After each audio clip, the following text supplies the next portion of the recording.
그 사람이 하나님의 그 자녀라고 하는 것을 우리가 어떻게 알 수가 있습니까?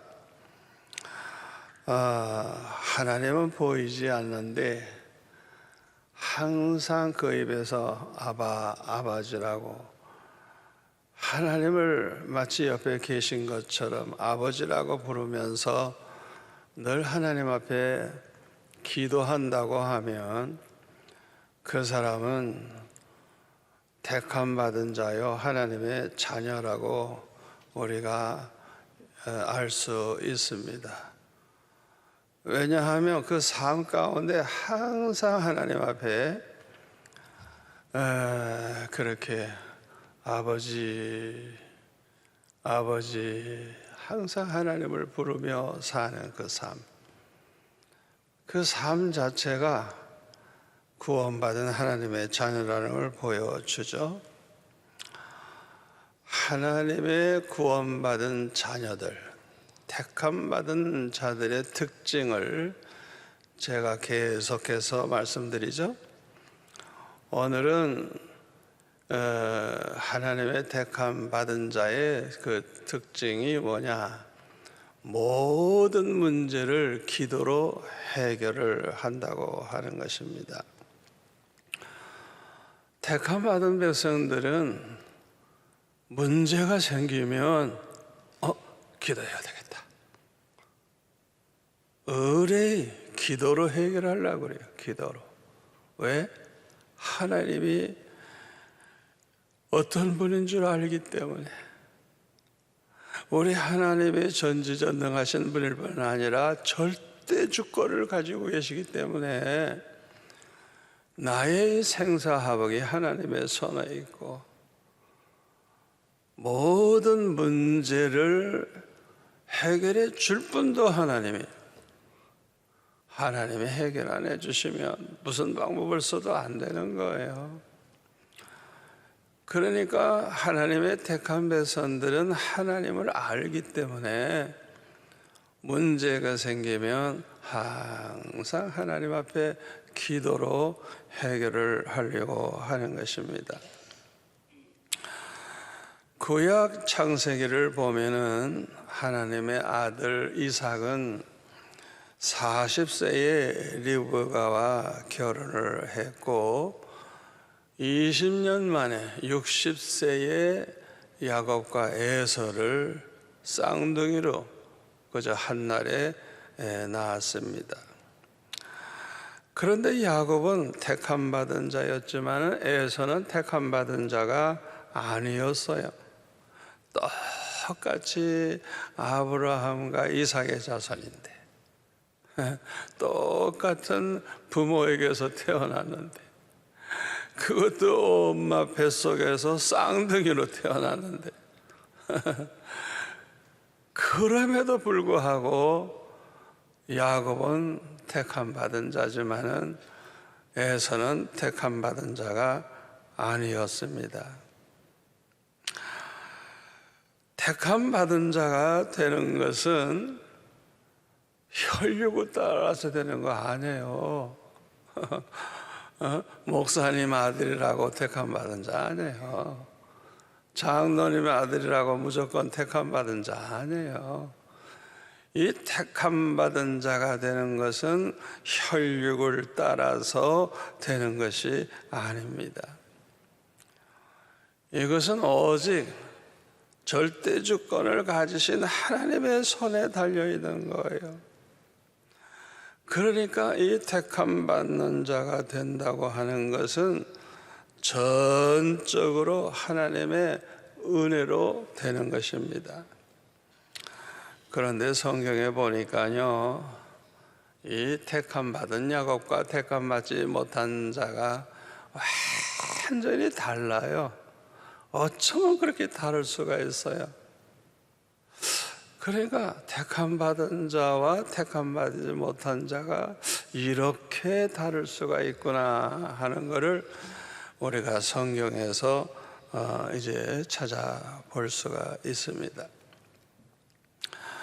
우선 택함받은 야곱은요, 하나님을 알았어요. 하나님을 알았어요. 이 하나님을 안다는 거 얼마나 중요합니까?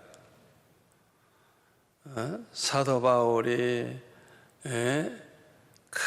그렇게 철저한 바리새인이고 뭐 그렇게 참 훌륭한 사람이지만은 예수님을 모르니까 예수 믿는 사람들 잡아 죽이려고 그러고 핍박하고 스데반을 돌로 쳐주고 몰라서 여러분이 안다고 하는 게 이게 얼마나 축복인 줄 알아요? 그런데 야곱은 하나님을 알았어요. 택함 받은 자는 하나님을 알아요. 그런데 택함 받지 못하는 에서는 하나님을 몰랐어요. 그래서 이 에서의 삶을 보면요, 그의 삶 가운데 하나님이 빠져 있어요. 다시 말하면 하나님 없이 사는 거예요. 하나님 없이. 오늘날 예수 안 믿는 세상 사람들 꼭 그들과 같아요. 그 머릿속에 하나님에 대한 의식이 없어요. 하나님이 쏙 빠진, 하나님 없는 삶을 에서는 살았습니다. 오늘날 많은 교회들이 내가 볼 때는 아주 잘못된 것 가운데 하나가 뭐냐 하면, 교회에서 무슨 큰 계획을 가지고 뭘 한다고 할 때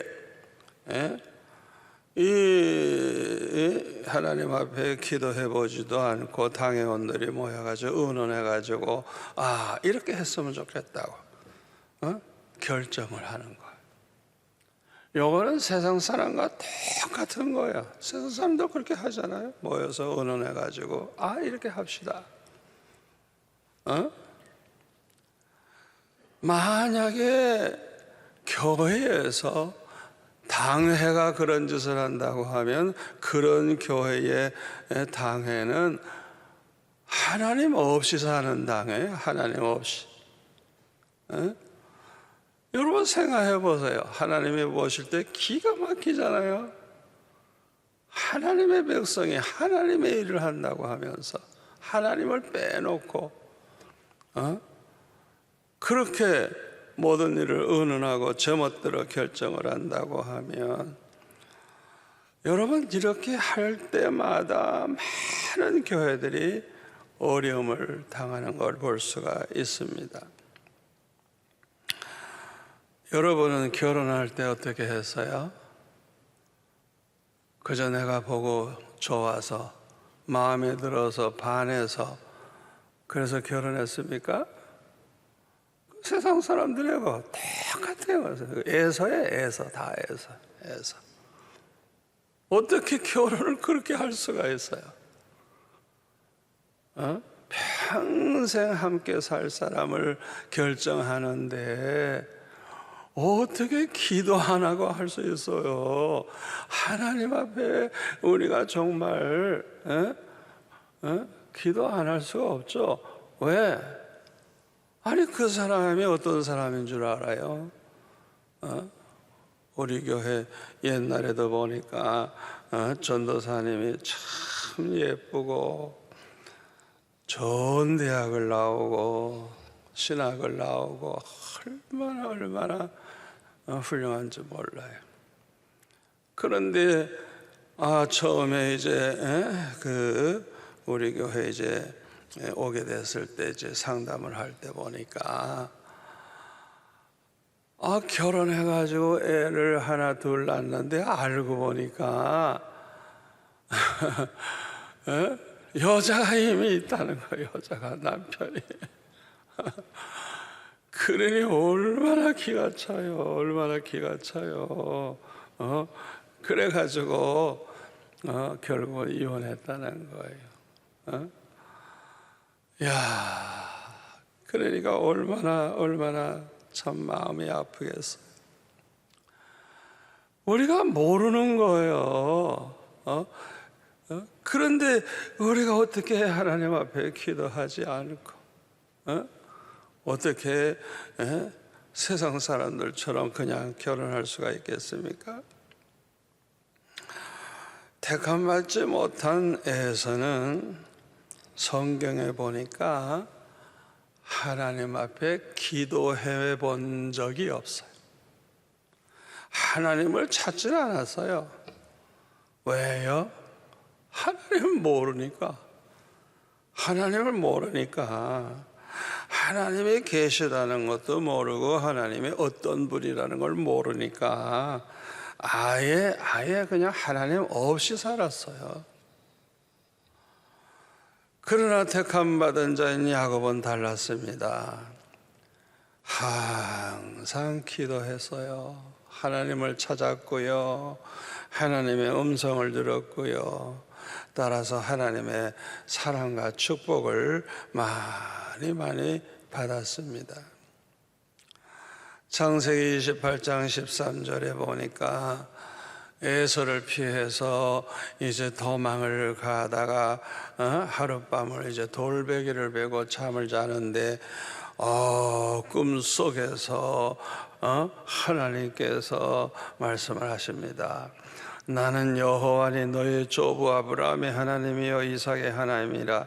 내가 누워있는 땅을 내가 너와 네 자손에게 주리니 네 자손이 땅에 티끌같이 되어 내가 서쪽과 동쪽과 북쪽과 남쪽으로 퍼져나갈지며 땅의 모든 족속이 너와 네 자손으로 말미암아 복을 받으리라. 내가 너와 함께 있어 네가 어디로 가든지 너를 지키며 너를 이끌어 이 땅으로 돌아오게 할지라. 내가 내게 허락한 것을 다 이루기까지 너를 떠나지 아니하리라. 이야, 여러분, 이 택함 받은 자가 받는 이 특권, 이야, 이 야곱 인간적으로 보면은 뭐 에서보다 특별히 나은 게 별로 없어 보이는데 근본적 차이가 여기 있는 거예요. 하나님은 하나님 없이 살고 하나님은 하나님과 늘 그렇게 가까이 하며 살고, 그거 하나 차이인데 이 야곱에게 축복을 하시는데 내가 볼 때도 과분한 축복이에요. 아이고, 어떻게 야곱이 이렇게 복을 받을 수가 있어요? 야곱이 뭔데? 야곱 때문에 모든 민족이 또 복을 받는데, 이야, 그리고 언제나 이 야곱과 함께 해주시겠대요. 지켜주시겠다고 그랬어요. 그리고 네가 이 땅에 돌아오게 해주겠다. 너 죽지 않고 온다 이거죠. 그리고 너를 떠나지 않는다. 참 완전히 그냥 보장해 주시는, 내가 너를 책임진다. 여러분, 택함 받은 자가 이렇게 수지 맞은 거예요.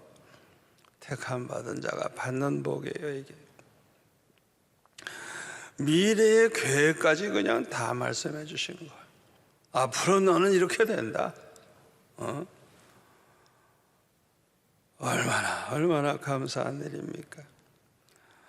또 창세기 28장 20절에 보니까 야곱은 얼마나 이 꿈속에서 하나님 하신 말씀이 감사했는지 이렇게 서원 기도를 합니다. 여러분, 이 야곱의 서원 기도는요, 야곱의 믿음을 보여주는 거예요. 믿음에서 나온 거예요. 그냥 하나님을 기쁘시게 해드리면서 살겠다고 하는 그 생각, 나는 앞으로 이렇게 살아야 되겠다. 하나님을 위해서 이렇게 나는 신앙생활을 하겠다. 제 경험으로서는요, 이 야곱과 같은 그런 마음, 그런 생각 가지기만 해도 복을 받아요. 여러분, 그거 아셔야 돼요. 여러분, 사람이라는 게 뭐가 제일 중요해요? 외모가 중요한 거 아니에요. 그 마음이 제일 중요해요. 마음, 어떤 마음을 가지고 있느냐가 제일 중요한데, 하나님도 마찬가지예요. 우리 외모를 보지 않아요. 우리 중심에 어떤 마음, 하나님께 대한 생각, 어떤 생각을 가지고 있느냐, 그걸 아주 하나님이 귀하게 보세요. 그런데 이 야곱이 하나님을 사랑하고 하나님께 너무 감사하니까, 아버지 하나님, 난 앞으로 이렇게 살겠습니다. 아주 정말 하나님 감동시키는 좋은 생각을 해요. 좋은 생각. 야곱이 이 생각하였기 때문에 이 소원 기도한 후에 얼마나 복을 받습니까? 그냥 평생 복을 받는 거예요.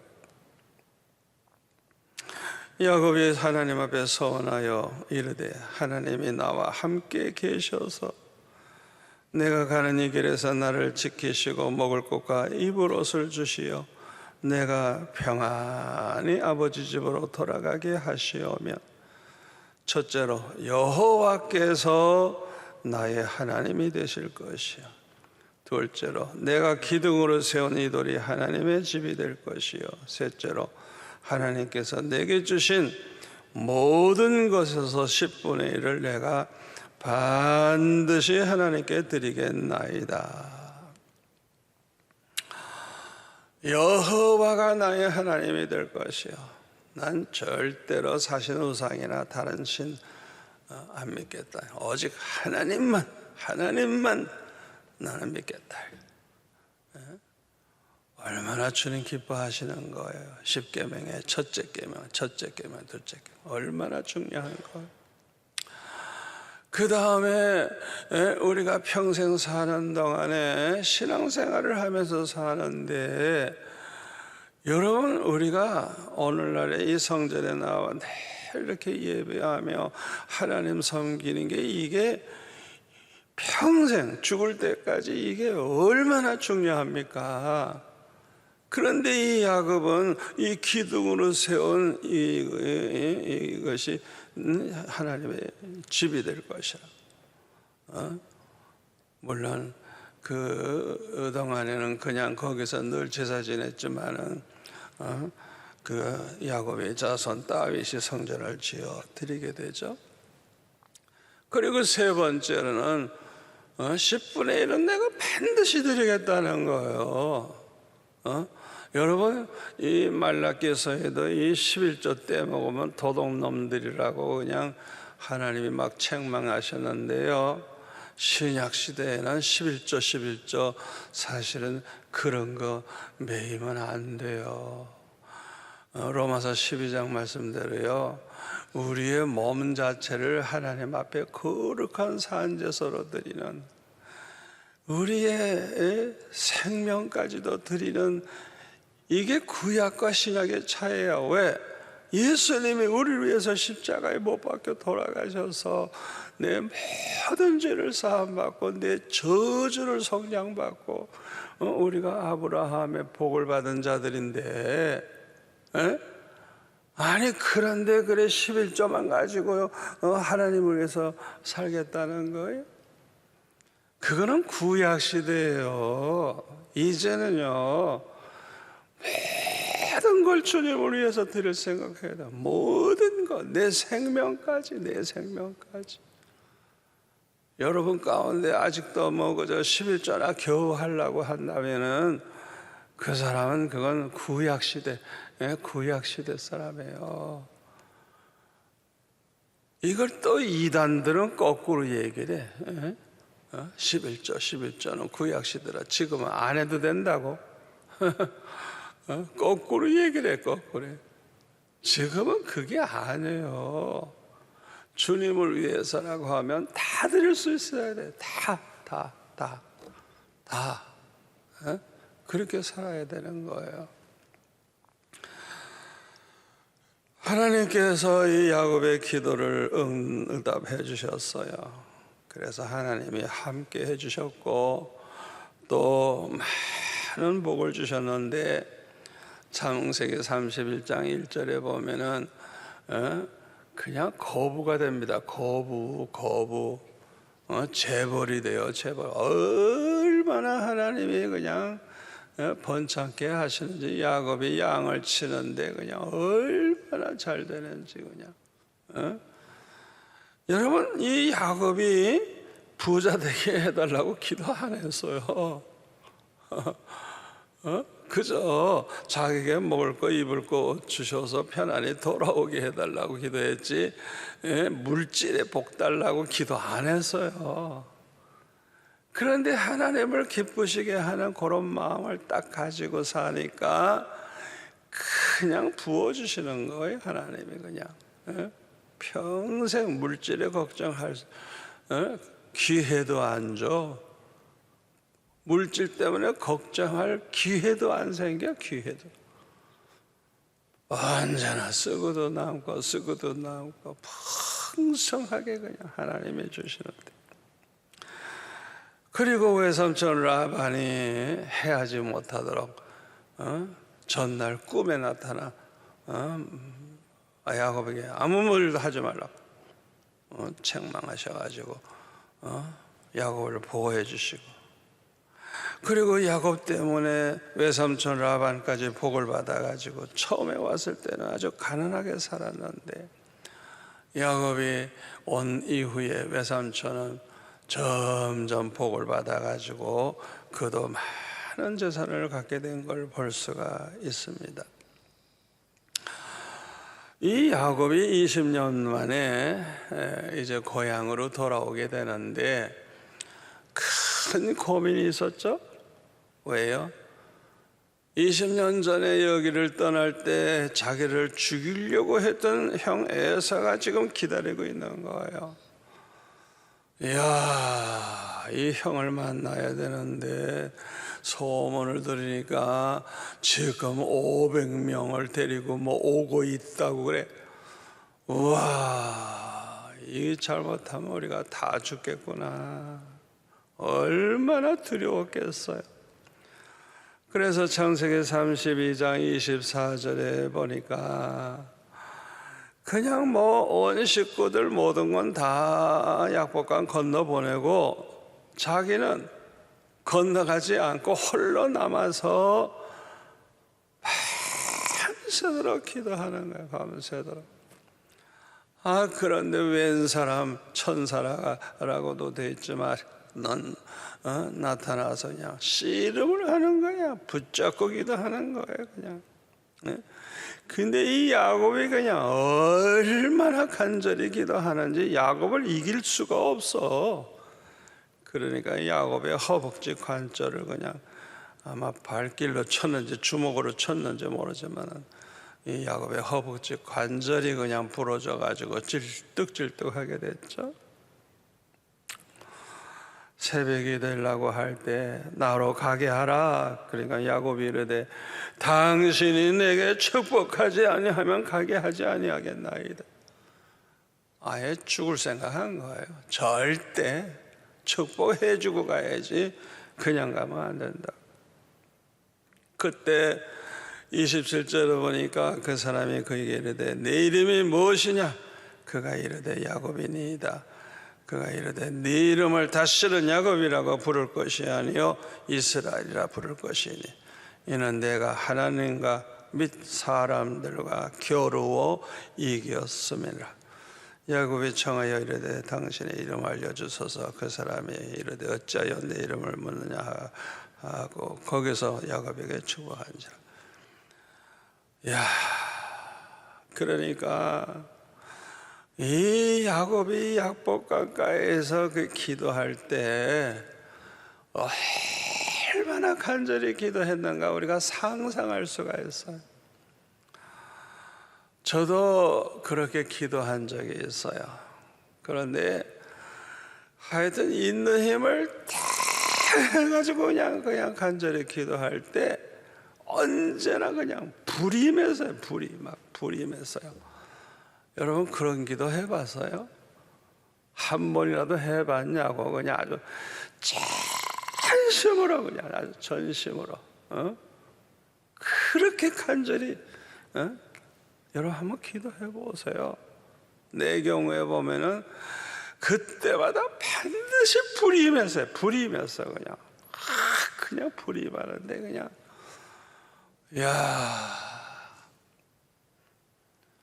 그렇게 간절히 하다가 주님 만나기도 하고, 이 야곱의 기도가 그렇게 중요한 거예요. 야곱같이 이렇게 기도한 사람이 성경에 몇 명이나 있어요. 생각해 보라고요. 왜 이렇게 기도한 야곱에게 이스라엘이라는 이름까지 줍니까? 성경에 그렇게 위대한 인물이 많이 나오는데 야곱같이 기도한 사람 별로 없어요. 우리도 야곱처럼 한번 기도해 보라고요.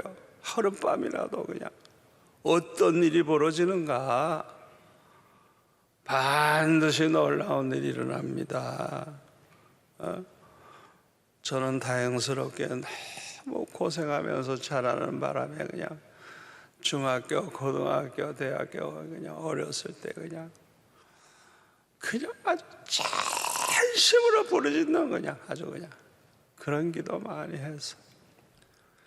그럴 때 그냥 얼마나 하나님의 은혜를 부어주시는지, 그 기도가 평생에 이제 축복이 됐습니다.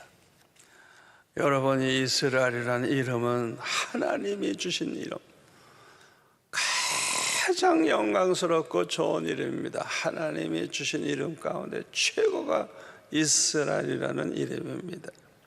그래서 아브라함의 자손들은 자기들을 이스라엘 민족이라고, 이스라엘 민족. 다른 이름 안 붙여. 나라를 세워도 이스라엘 나라, 이스라엘 나라. 가장 자랑스러운 이스라엘 나라. 그렇게 정했어요. 그만큼 이 이름이 복된 이름인 것입니다. 그리고 창세기 46장에 보니까 그 죽은 줄 알았던 요셉이 애굽의 총리가 됐다는 소식을 듣고 야곱이 온 가족을 데리고 애굽으로 이제 내려갈 때 하나님 앞에 또 제사 지내는 걸 볼 수가 있어요. 46절 1절에 보니까 46장 1절 이스라엘이 모든 소유를 이끌고 떠나 브엘세바에 이르러 그의 아버지 이삭의 하나님께 희생 제사를 드리니 그 밤에 하나님이 이상 중에 이스라엘에게 나타나 이르시되 야곱아 야곱아 하는 신지라. 야곱이 이르되 내가 여기 있나이다 하매 하나님이 이르시되 나는 하나님이라 네 아버지의 하나님이니 애굽으로 내려가기를 두려워하지 말라. 내가 거기서 너로 큰 민족을 이루게 하리라. 내가 너와 함께 애굽으로 내려가겠고, 이야, 이거는 아주 완전히 책임지시겠다는 것이죠. 함께 내려가시겠대요. 야곱과 반드시 너를 인도하여 다시 올라올 것이며 요셉이 그의 손으로 내 눈을 감기리라 하셨더라. 야곱이 브엘세바에서 떠날 새 이스라엘의 아들들이 바로가 그를 태우려고 보낸 수레에 자기들의 아버지 야곱과 자기들의 처자를 태우고 그들의 가축과 가나안 땅에서 얻은 재물을 이끌었으며 야곱과 그의 자손들이 다 애굽으로 갔더라. 그러니까 여러분들이 이 야곱이 축복받은 그 비결을 아셔야 돼요. 지금 애굽으로 내려가는데 어떻게 그냥 내려갈 수 있어요? 하나님 앞에 엎드려서 기도해야죠. 그러니까 이 브엘세바에 갔을 때 그때 희생의 제사를 드리면서 기도를 한 거예요. 그런데 하나님이 그날 밤에 엄청난 축복의 약속을 하시는 거예요. 내가 너와 함께 간다. 두려워하지 마라. 넌 다시 돌아오게 된다. 네 자손이 그냥 큰 민족이 될 것이다. 이야, 하여튼 이 야곱에게 미래에 받을 복까지 그냥 미리미리 그냥 이렇게 말씀을 해 주셨어요. 이 야곱과 같이 하나님의 택하심을 받은 사람들은 항상 하나님 앞에 예배하기를 힘쓰고 또 하나님 앞에 늘 기도합니다. 그래서 하나님의 택한 백성들은 하나님의 사랑과 축복을 받아요. 이와 같이 모든 문제를 기도로 해결하려고 하는 그 믿음, 그게 아주 귀한 겁니다. 우리 머릿속에 그게 아주 확실히 그냥 박혀 있어야 돼요. 에? 크고 작은 모든 문제를 사람 찾아가서 의논하고 그거보다 우리가 기도하자. 하나님 앞에 기도로 해결하려고 하는 그 믿음, 이걸 꼭 우리가 가지고 있어야 돼요. 여러분, 한나를 보세요. 아이를 낳지 못해 서름을 당하고 아이를 낳지 못해서 얼마나 슬퍼하고, 그런데 포기하고 무슨 낙심하고 절망한 거 아니에요. 이 한나가 그 문제를 놓고 기도한 거예요. 기도. 여러분 꼭 명심하세요. 어떤 문제를 가지고서도 기도해서 해결하려고 하면 얼마나 축복을 받는지 그냥 보너스 축복까지 받아요. 이 믿음이 중요한 거예요. 근데 하나님이 정말 그 기도를 들으시고 사무엘을 주시는데, 이 사무엘이 이스라엘 나라 망한 나라를 회복시키는 선지자까지 되지 않습니까?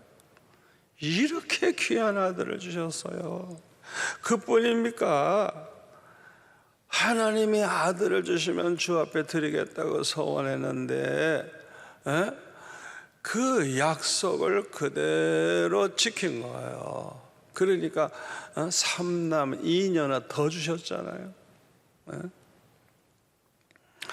또 사무엘상 7장 5절에 보면 이 사무엘이 그동안 블레셋 사람들에게 계속 당하고 살았는데 더 이상 이제는 안 되겠다. 그래가지고 미스바에 온 백성들 남녀 넣어서 그냥 다 모아놓고 그냥 그 하루를 금식하며 회개하면서 하나님 앞에 부르짖으며 기도합니다. 그러니까 온 백성이 그냥 한 군데 모여 있으니까 그냥 다 죽여버리기가 쉽죠. 찬스가 온 걸 알고 그냥 블레셋 사람들이 쳐들어오는데 아슬아슬하죠. 그냥 완전히 포위하고 다 죽이려고 할 때 큰 우레가 발해서 그냥 천둥이 치고 그냥 아마 굉장했던 것 같아요. 그냥 혼미백산해가지고 정신이 없을 때 그때랑 그냥 바로 반격을 해가지고 그들과 싸워 이겨가지고 잃어버린 땅까지 다 찾고 그렇게 되잖아요. 그러니까 이 하나님께서 하여튼 모든 문제, 나라가 망해가지고 이제 더 이상 소망이 없다. 그래도 살 길은 있어요. 뭐 하면? 기도로 해결하는 사람은 살 길이 열리는 거예요. 꼭 명심하세요. 망해서도 살 길이 있어요. 그동안 얼마나 블레셋 사람들이 와서 뺏어가고 그냥 얼마나 이미 망했으니까, 나라가 망했으니까. 그러나 망한 거 아니에요. 기도하는 자에게, 특별히 금식하면서 그냥 합심해서 기도할 때 해결 못할 게 없어요. 절대 그래요. 두 사람이라도 합심해서 기도하면 하나님이 들어주신다고 했는데 그 약속을 어찌 안 지키시겠어요? 여러분, 우리 교역자들이 24시간 릴레이 기도한다고 그러는데 가능하면 몇 사람이라도 합심해서 기도하세요. 합심해서. 두 사람이라도 합심해서 기도할 때 하나님께서 꼭 들어주시겠다 그랬어요. 예? 혼자 하지 말고 합심해서 하세요. 합심해서. 그래가지고 그냥 부르짖는 거예요. 그냥 회개하고 금식하면 막 부르짖는 거예요. 우리가 그렇게 기도하면요, 아주 자기 자신도 깜짝 놀랄 만한 체험을 해요. 그렇게 기도하다가 보니까 그냥 불이 임하질 않나. 그렇게 기도하다 보니까 주님이 찾아오질 않나. 그렇게 기도하다 보니까 그렇게 고질병이 그냥 없어지질 않나. 그냥 이 보너스 축복이 얼마나 많은지 몰라. 그냥 응답만 받는 게 아니에요. 예? 그런데 이스라엘 백성들이 미스바에서 전체가 모여서 기도하는데, 아니 하나님이 이런 기도 안 들어주면 누가 기도하겠어요? 누가? 생각해봐요. 이렇게 기도해도 응답 안 된다면 누가 기도하겠어요? 우리 하나님은 한 번도 그냥 넘어간 적 없어요. 반드시 응답하고 반드시 기적을 주시고 반드시 축복하셨지 한 번도 예외가 없어요. 저는 나라가 점점 생활이 어려워지고 걱정거리가 생겼을 때 이 부산에서 이 미스바 운동과 같이 이런 게 그냥 막 이 부산 우리 교계들이 모여가지고 그냥 대대적으로 기도하길 원했어요. 그런데 이것들이 안 해. 죽어도 안 해. 뭐 괜찮은가 봐. 그러다가 코로나가 오니 이제 같이 모이지도 못하게 됐으니 뭐 하고 싶어도 못하지 이제. 기도해야 될 때를 놓치니까 하고 싶어도 이제 못하게 됐다. 하고 싶어도. 하여튼 내가 볼 때는 역사적인 이건 아주 실패작입니다. 평생 후회하게 될 거예요. 내가 볼 때. 얼마나 큰 책임이 있는지 몰라요. 여러분 이 찬스를 왜 놓쳐요? 왜 놓쳐요? 여러분이 코로나 오기 전에 이 자리에 가득 차서 그냥 하루라도 금식하며 부르짖으며 기도해 보세요. 어떤 일이 벌어지나. 아무 일도 안 일어난다면 그 하나님은 거짓말쟁이에요. 성경에 언제나 그렇게 기도할 때 반드시 응답하시고 반드시 축복하셨지 한 번도 예외가 없어요. 한 번도. 나는 100% 확신을 가지고 있는 목사예요. 간단히 끝낼 수 있는 일을 가지고 왜 안 하느냐 말이에요. 여러분 이거 안 됩니다. 여러분 가정에 문제가 생겨도 마찬가지예요. 사업이 망하게 됐다, 가정의 위기에 처했다, 이럴 때도요, 이미 망했어도 괜찮아요. 살 길은 있어요. 기도로 해결하면 돼요. 아멘? 가족들이 모여가지고 그냥 금식하면서 회개하며 기도해 보세요. 어떤 일이 벌어지는가. 제가 잘 아는 권사님 한 분이 큰 회사의 회장이고 아들이 사장이고 그런데 박정희 대통령 때 특별 세무감사 온다는 연락이 왔어요. 이야, 이 부잣집 애들은 다 신앙이 별로 없거든요. 그런데 이 권사님 보니까 이 큰일 났거든. 이거 세무감사 오면 뭐 그냥 망할 수밖에 없으니까 어떻게 해요? 그냥 애들도 학교 안 보내고 그냥 손주들까지 그냥 수십 명 모든 자녀들 모아가지고 그냥 금식하며 그냥 기도하기 시작을 했어요. 하나님 앞에 회개하면서 그동안 바르게 못 산 거 자녀들이 다 농땡이 치니까 그냥 회개할 게 얼마나 많아요. 그래가지고 다 무릎 꿇고 그냥 하나님 앞에 기도하면서 살려달라고, 용서해달라고. 아니 그렇게도 믿음이 없는 사람들, 농땡이들, 그런데도 모여가지고 하루를 금식하며 기도하는데 연락이 왔어요. 잘못 통보했다고. 세상에. 아니 그게 우연해요? 아니에요. 정확한 하나님의 응답이에요. 특별세무감사하러 오라 하다가 취소한 거죠. 하나님이 그런 사람들의 기도도 응답해 주는데 왜 우리는 안 합니까? 해보세요. 여러분 얼마나 어려움 많아요. 가정마다 해보세요. 여러분 가정에 어려운 일이 있으면 해보세요. 어떤 일이 벌어지는가. 에스더가 죽으면 죽으리라 사흘 동안 금식하고 온 백성들이 그냥 금식하며 기도할 때 어떻게 됐어요? 이스라엘 백성을 다 죽이려고 하는 하만이 도리어 죽잖아요.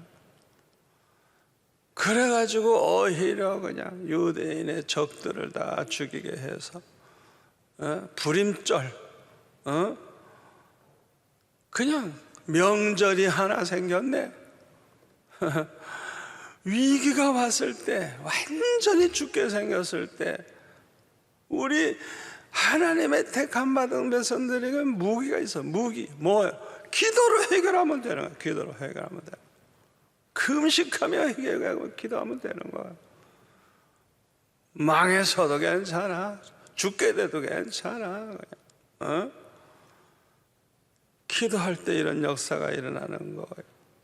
히스기야가 완전히 망하게 됐을 때, 아수르 군사가 포위하고 항복을 요구할 때 밤새도록 하나님 앞에 울부짖으며 기도하니까 아침에 일어나 보니까 아수르 군사 18만 5천 명이 다 시체가 돼버렸잖아요. 아마 그때 이사야 선지자도 기도 많이 했겠죠. 기도할 때 이런 일이 일어나는 거예요. 여호사밧 왕도 역대하 20장에 보니까 암몬과 모압과 세일산 주민 마온 사람들이 연합군을 이루어 가지고 쳐들어왔는데 이거는 게임이 되지 않아. 얼마나 숫자가 많은지. 그러나 이 여호사밧 왕은 하나님 앞에 기도했어요. 백성들에게도 막 그냥 베옷을 입고 회개하라고 기도하라고 그러고, 그러고 나서 역대하 20장 22절에 보니까 그 찬양대를 맨 앞에 세워가지고 이제 그 전쟁터로 나아가는데 그 노래와 찬송이 시작될 때 여호와께서 복병을 두어 유다를 치러 온 암몬 자손과 모압과 세일산 주민들을 치게 하심으로 그들이 패하였으니 곧 암몬과 모압 자손이 일어나 세일산 주민들을 쳐서 진멸하고, 이거 자기들끼리 싸우는 거예요. 세일 주민들을 멸한 후에는 그들이 암몬과 모압이 서로 쳐 죽였더라. 유대 사람들이 들망대에 이르러 그 무리를 본 적 땅에 엎드려진 시체들 뿐이요 한 사람도 피한 자가 없었더라. 100% 다 죽었어. 자기들끼리 싸워 죽었어. 여러분, 이렇게 기도로 모든 일을 해결하려고 할 때 하나님이 대신 싸워주시는데 아주 귀한 하나님의 방법은 그 수법이 이상해. 그냥 그렇게 강력한 이 적들이 자기들끼리 죽여. 그래가지고 우리가 손댈 필요가 없어. 그냥 끝내버려. 그냥 한 사람도 살아남은 자가 없고 시체뿐이야. 그들이 입은 옷 옛날에는 거 다 벗겨가지고 그 옷이 귀하기 때문에 다 썼어요. 옷도 벗기고 그냥 가져온 보물, 무기, 그냥 여기 본문에 보니까 25절에 보니까 재물과 의복과 보물이 많이 있음으로써 너무너무 많아가지고 옮기는데 사흘 걸렸어. 너무 많아가지고. 자, 보세요. 문제를 기도로 해결할 때 이런 일이 일어나는 거예요. 여호사밧이 이 절망적인 상황일 때 자신부터 시작해서 백성들에게도 기도하라고 그렇게 강조해가지고 이렇게 놀라운 축복을 받았어요. 여러분, 기도하는 민족은 절대 망하지 않아요. 절대 안 망해요. 기도하는 가정 절대 안 망해요. 우리가 성경 어디를 보나 그렇고 역사적으로 볼 때 그래요. 역사적으로 언제나 그랬어요. 의심하지 마세요. 1%도 의심하지 마세요. 이미 망했다 해도 절망하지 마세요. 살 길이 있어요. 뭐요? 기도하면 돼요. 기도하면 기적이 일어나는 거예요. 6.25 전쟁이 일어났을 때 40여일 만에 부산, 마산, 대구 등등만 남고 남한 전 지역이 북한군에게 점령이 되었습니다. 그래서 이제 낙동강 그걸 놓고 치열한 전쟁이 이제 벌어졌는데 이 낙동강 방어선만 뚫리면 지구상에서 대한민국은 이제 없어지게 됩니다. 이때 초랑교회에서 목사, 장로 250여 명이 모여서 금식하면서 신사참배한 죄를 회개하고 자신의 죄를 회개하고 민족의 죄를 회개하면서 이 위기에 처한 나라를 구해달라고 하나님 앞에 그렇게 기도했어요. 그런데 제가 기록을 보니까 이 기도 운동이 그냥 한때 한 게 아니고 계속해서 확대가 됐어요. 보니까 그러니까 부산에서도 초랑교회만 한 게 아니고 중앙교회에서도 하고 뭐 여러 교회가 하고요. 그 운동장에 막 모여서도 기도하고 그냥 여러 군데서 기도했는데 이 그냥 성도들이 그냥 하나님 앞에 다 기도했어요. 그런데 특별히 8월 말부터 9월 중순까지 2주간을 한상도 목사님, 박형영 목사님, 박사님, 박윤서 목사님 중심으로 해가지고 2주간 동안 특별 구국 기도했어요.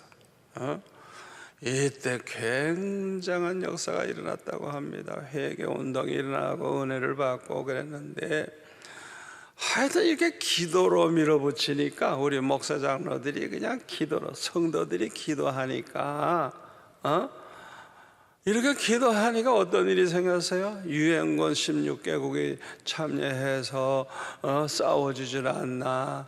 9.28 인천 상륙을 해가지고 저 두망아 압록강 가가지고요 사진도 있어요.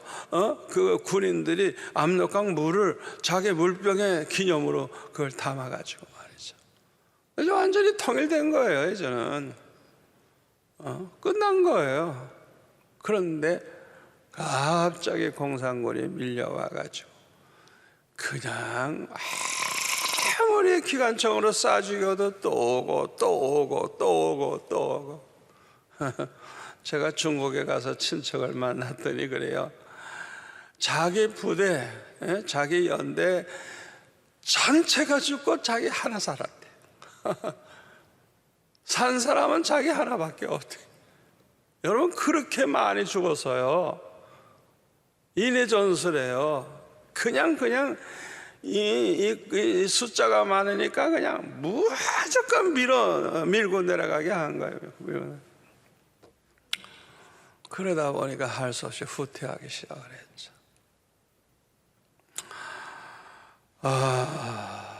참 얼마나 그때 많은 사람이 죽었는지 몰라요. 그때부터 지금까지 남북한으로 나뉘어 가지고 남쪽은 세계 경제 10대 경제 대국이 되고 북한은 굶어 죽을 형편이 돼가지고 장교들도 지금 한 달 식량을 열흘치만 준대. 열흘치. 얼마나 어려운가 우리가 상상할 수 있어요. 백성들 배급 안 준 지 오래됐잖아요. 우리가 저들을 위해 기도해야 돼요.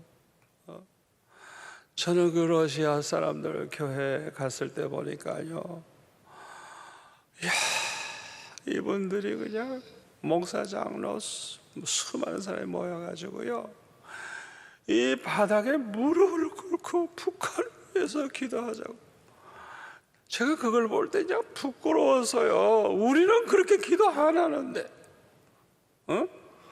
옛날 스탈린 밑에서 고생해본 그 사람들은 그냥 와, 북한을 얼마나, 왜? 자기네들이 겪어봤으니까. 우리가 배가 부르니까 저들이 굶고 있는 거. 저는 요새 막 그런 생각을 해요. 아이고, 이렇게 추운데 오늘 밤에도 얼마나 많은 사람이 굶어 죽을까. 영양실조에 걸려 있으니까 병이 걸려도 쉽게 죽을 거고. 우리가 그들을 생각할 때 어떻게 기도 안 할 수가 있겠어요? 우리 한국교회가 너무 잘 살다가 보니까 그렇게 고생하고 있는 우리 북한 동포들을 생각을 못하고 있는, 이거는 잘못된 거예요. 잘못된 거예요. 그래도 말없이 조용하게 그렇게 간절하게 금식하며 나라와 민족을 위해 기도하는 사람들이 많이 있어서 다행입니다만은, 이 기도하는 민족은 절대 망하지 않아요. 어떤 환난이 와도 기도하는 백성은 망하지 않아요. 시편 50편 15절에 보면 뭐라 그랬어요? 환난 날에 나를 부르라. 내가 너를 건지리니 네가 나를 영화롭게 하리로다. 환난 날에 나를 부르라. 하나님 앞에 부르짖으라는 거예요. 아버지 하나님 살려주세요. 부르짖으라는 거예요. 그러면 그가 우리를 건져주신대요. 반드시 건져주신대요.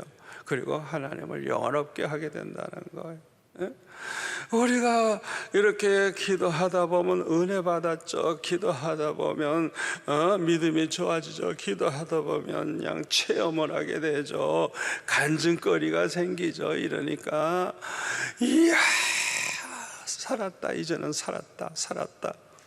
그냥 모든 사람들의 입에서 그냥 이야, 하나님이 우리를 살려주셨다. 하나님께 영광 돌리게 되는 거예요. 그러니까 환난 때에 기도하는 사람은 환난이 오히려 하나님께 영광 돌릴 기회가 되는 거예요. 기도하는 사람.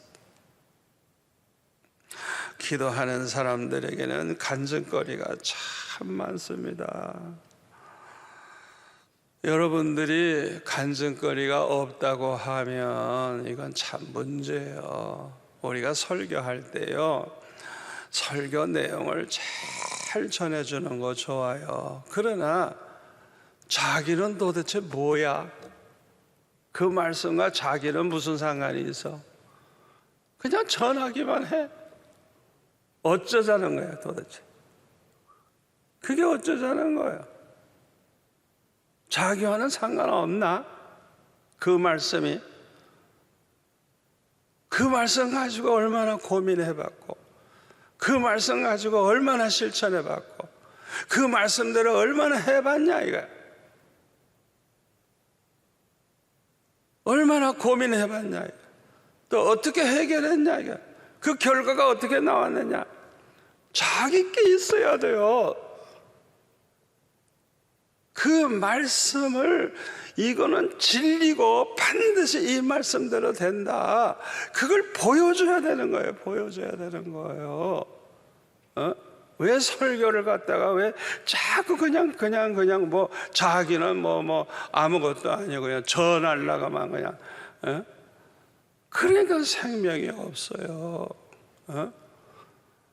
요새 보면 그냥 목사들이 얼마나 설교를 잘하는지 그냥 내용도 좋고 그냥 다 좋아. 그런데 아쉬운 게 있어요. 자기는 뭐야 도대체? 자기는 뭐야? 상관없어? 여러분 이렇게 하십시오. 자기는 뭐야? 자기가 중요한 거예요. 자기가 중요한 거야. 나 팔만 물면 안 되는 거예요. 간증거리가 있어요. 여러분, 내가 이렇게 모든 문제를 택한 백성은 기도로 해결한다고 해놓고 내가 기도해서 해결한 게 없으면 무슨 내 설교가 힘이 있겠어요? 저는 6학년 때 예수 믿고 은혜 받은 다음에 뭐 중학교 갈 형편도 아니고 집안이 엉망이니까 그냥 자기 전에 그냥 추운 겨울에 그냥 이불이 옛날에도 얼마나 두꺼웠는지 몰라.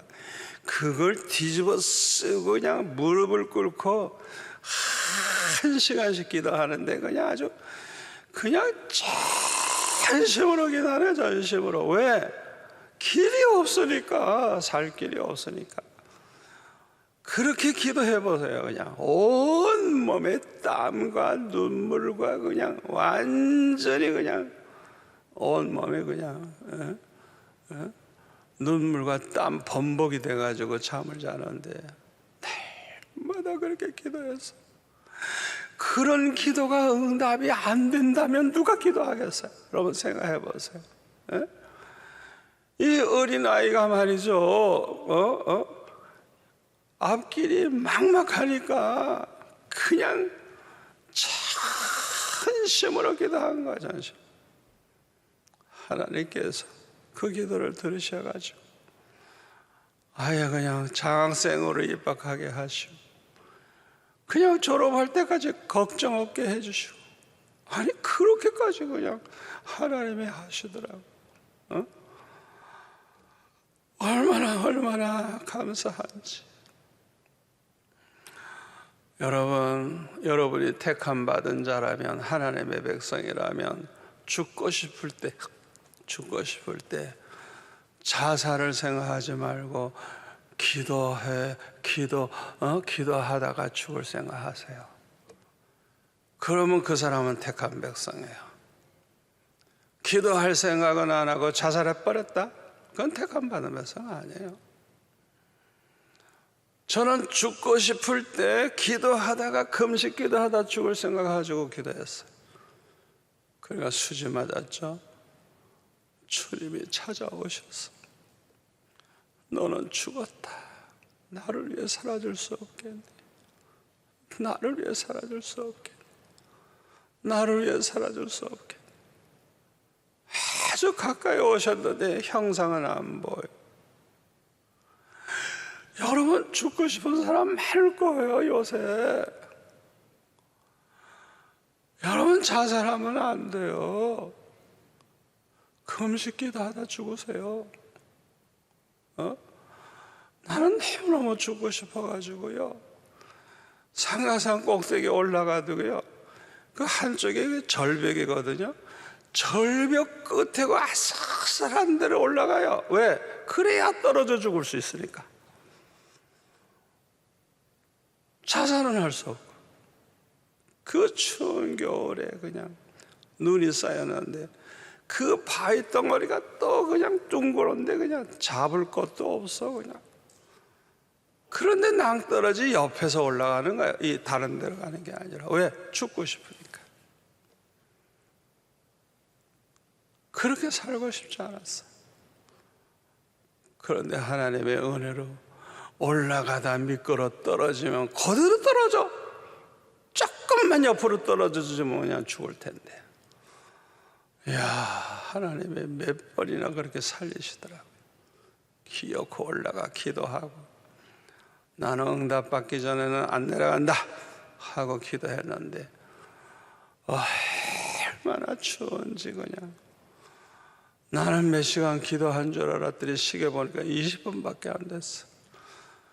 온몸이 그냥 얼어붙는데 그냥 죽을 것 같아. 그냥 얼마나 추운지.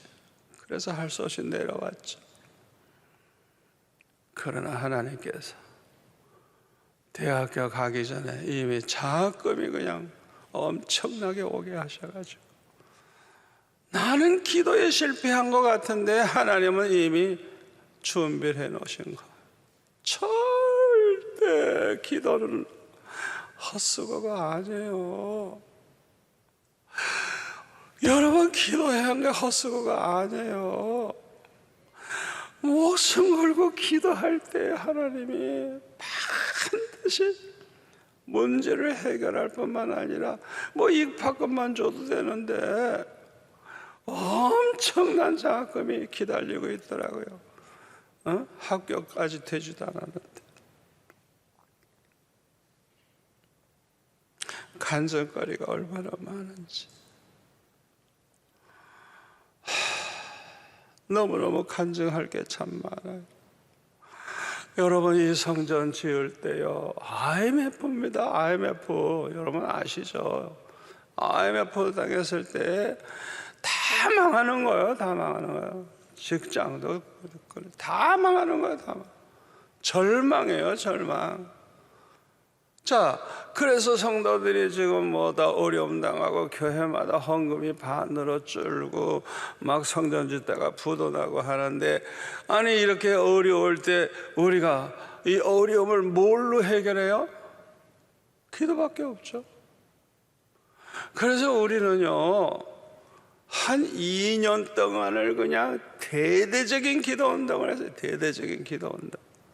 막 24시간 릴레이 기도도 하고 그냥 전교인 그냥 전심으로 기도하기 시작하니까 와, 간증거리가 생기고 감사 헌금이 들어오기 시작하는데, 그 어려울 때 축복받은 거 어찌 감사 안 할 수 있겠어요. 그냥 감사 헌금이 들어오는데, 아니 우리 교회는 평소보다 한 20%는 헌금이 더 나와.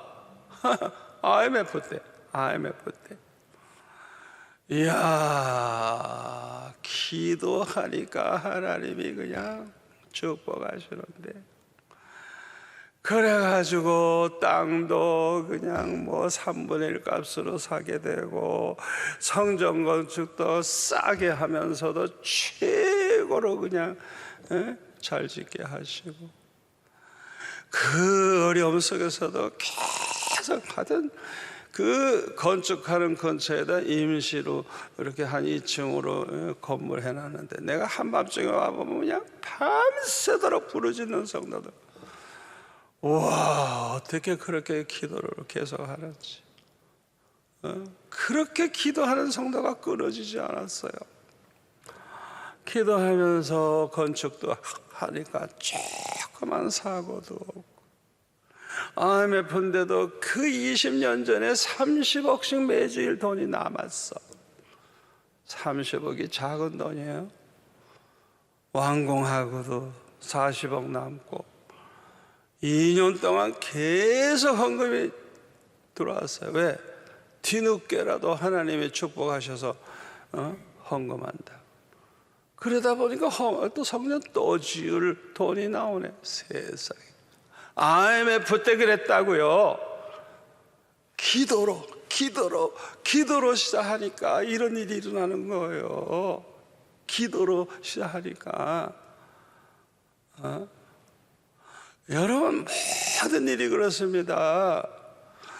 충분히 기도하면 그 다음엔 걱정할 필요가 없어요. 충분히 기도하면서 모든 일을 진행해 나가는 거예요. 그러면 믿음이 생겨가지고 또 간증거리가 많아지고 감사할 게 많아지고, 이러니까 그냥 기쁨으로 모든 일을 해낼 수 있는 거예요. 돈 걱정할 필요 없는 거예요. 하나님의 이름. 저는 우리 교회 목회를 그렇게 해왔어요. 그게 우리 수영로 교회의 큰 간증거리고 축복이에요. 우리 성도들은 그걸 항상 명심하고 살아야 돼요. 기도할 때 어떤 일이 일어나고 기도할 때 어떤 축복이 있는가를 우리는 항상 기억하고 살아야 합니다.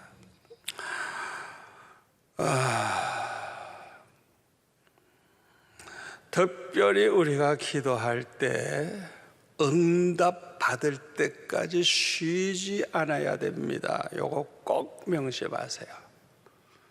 아직 응답이 안 됐어요. 해결이 안 됐어요. 그러면 절대 기도를 쉬면 안 됩니다. 언제까지? 이루어질 때까지는 계속해서 끌고 나아가야 됩니다.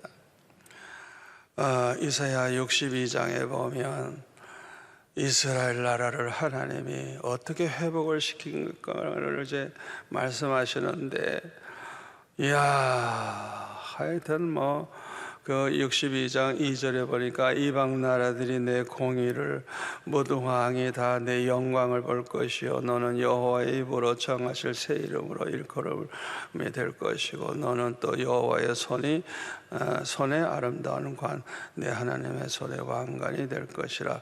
다시는 너를 버림받은 자라 부르지 아니하며 다시는 내 땅을 황무지라 부르지 아니하고 오직 너를 헵시바라 하며 내 땅을 불러라 하니 이는 여호와께서 너를 기뻐하실 것이며 내 땅이 결혼한 것처럼 될 것이라. 마치 청년이 처녀와 결혼한 같이 내 아들들이 너를 취하겠고 신랑이 신부를 기뻐함 같이 네 하나님이 너를 기뻐하시리라. 그냥 엄청난 축복을 약속을 하세요. 그런데 7절에 보니까 중요합니다. 또 여호와께서 예루살렘을 세워 세상에서 찬송을 받게 하시기까지 그로 쉬지 못하시게 하라. 이게 이루어질 때까지 계속 기도하라는 거예요. 하나님이 이 일을 완성하도록 쉬지 못하시도록 만들라는 거예요. 하나님 일하시게 만드는 거. 쉬지 말고 기도해서 하나님이 중단 못하시도록 빨리 그대로 이루시도록, 그게 왜 약속대로 그대로 눈에 이루어지도록 볼 때까지 기도하라는 거예요. 얼마나 중요한 말씀인지 몰라요. 저와 여러분이 앞으로 당할 환난 때도 걱정하지 마세요. 왜요? 심판주는 우리 주님이십니다. 아멘. 주님의 손에 있어요. 주님은 절대로 실수가 없어요. 또 주님과 함께 있는 자들은 주님과 함께 이기리라고 했습니다. 이때 순교할 사람도 있을 거예요. 순교자가 되는 건 영광이죠. 그 외에는요, 하나님이 환난 가운데 어떻게 보호하시고 인도해 주시고 그냥 날마다 체험을 하면서 살게 될 거예요. 이야, 오늘도 하나님이 우리에게 이렇게 먹을 거 주셨구나. 이야, 오늘도 그냥 날마다 그냥 하나님이 함께 하시는 걸 체험하면서 그냥 오히려 기쁨이 넘치는 가운데 살아가게 될 거예요. 여러분, 앞으로 큰 환난이 올 겁니다. 걱정하지 마세요. 하나님은 우리를 얼마나 사랑하시는지 체험할 수 있는 좋은 기회인 걸 알고 언제나 문제가 생기면 언제나 기도로 해결만 하시면 되겠습니다. 기도하겠습니다. 아버지 하나님 감사합니다. 오늘 주신 말씀이 우리 평생의 축복이 될 줄로 믿습니다. 이 말씀 듣고 또 듣고 듣고 또 듣고 이 환난의 때에 계속 이 말씀을 마음에 둠으로 아버지 하나님이여 모든 문제를 기도로 해결하는 가운데 축복을 받게 하여 주옵소서. 예수님의 이름으로 기도하옵나이다. 아멘.